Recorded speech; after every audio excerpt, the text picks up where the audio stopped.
bringing you the news and information you need from the people making a difference. This is Comcast Newsmakers. You just know one of the great elements of our Hudson County is the growth of the arts. It's like a mosaic here. And how important is that, especially when we talk about our youngsters? Hello, everyone. I'm Joe Basikia, and this is Comcast Newsmakers. She knows the importance. She's Mallory King.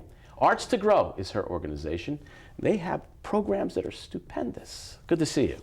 Thank you, Joe. It's really a pleasure, and really glad to be here and tell everyone about Arts to Grow. We were founded in September of 2005, and we work with young people ages 5 through 18, providing them performing, visual, and literary arts classes that are of their choice. We work with students where they live, at their schools and community organizations. We work in partnership with those schools and community organizations, and that's a really important part of who we are. And we bring those programs to kids primarily in low-income neighborhoods who wouldn't have the opportunity to participate in this kind of program otherwise. Mallory, when we talk about arts, especially for youngsters, how important is it, especially when we think of the way you're named, Arts to Grow, how important is it in the growing of us as human beings that arts become a part of that? Tremendously important. Arts education programs, particularly ones that give young people a chance to do studio-based work, hands-on with a professional teaching artist, which is someone who is both an artist, a practicing artist, and someone who's had experience working with kids.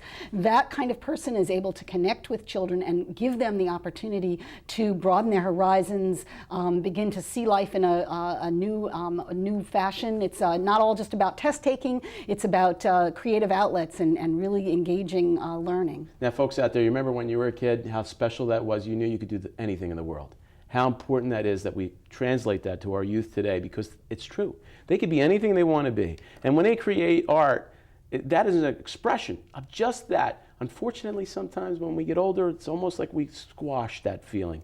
You don't want that to happen. You want to enhance that feeling. That's right. Our programs give kids the chance to really do learning in a hands-on way and in a creative way, and also give them the opportunity to get to know working artists and learn from those experiences that are broadening. But one of the things I'd like to make sure we really talk about here is that our programs work in partnership with schools and community organizations. One of the ways that we're able to be very successful with kids coming from inner city neighborhoods is that we have a structure to our programs, and we're also very flexible in meeting the needs of schools and community organizations out there. Because our programs are by student choice, many of them happen in the after-school hours. We're always looking for new partners in schools and community-based organizations in Hudson County and beyond as well. You know what, you just answered a question that was right on the top of my head. I'm thinking, you know, with this great mosaic we have in our area here, and the arts have been so important to our rebirth in so many ways. How important is it to bond and let all the boats in the harbor go up with that tide? Because we really have something going here special, don't we?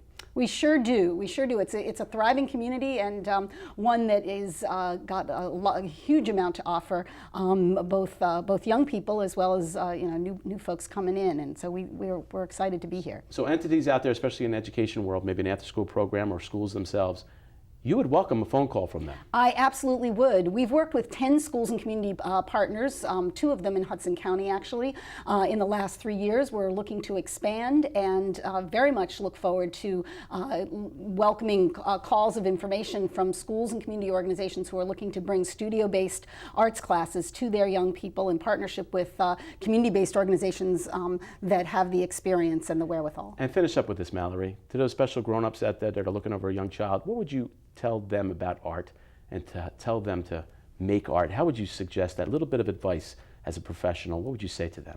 Sure. I say just roll up your sleeves and dig in. It's really important to give this all of your attention and creative juices. And one of the other things that we'd love to reach out to those individuals out there in the community who'd like to support this work. We're a nonprofit 501c3, a young organization, and our programs are supported mostly through individual donations. So we're always looking for new folks to join us. Great to have you, Mallory.